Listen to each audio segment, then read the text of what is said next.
بسم اللہ الرحمن الرحیم۔ اللہ کے نام سے شروع جو نہایت مہربان رحمت والا ہے۔ السلام علیکم ورحمۃ اللہ وبرکاتہ۔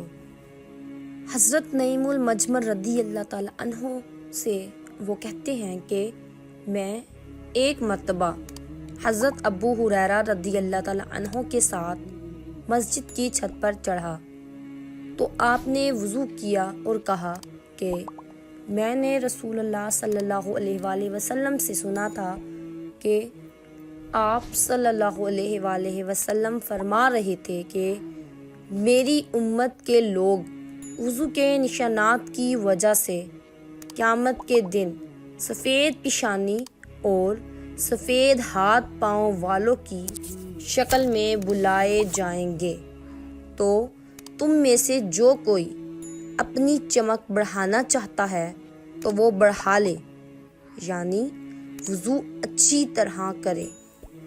صحیح بخاری حدیث نمبر 136۔ جزاک اللہ خیرہ۔ Subscribe for more videos.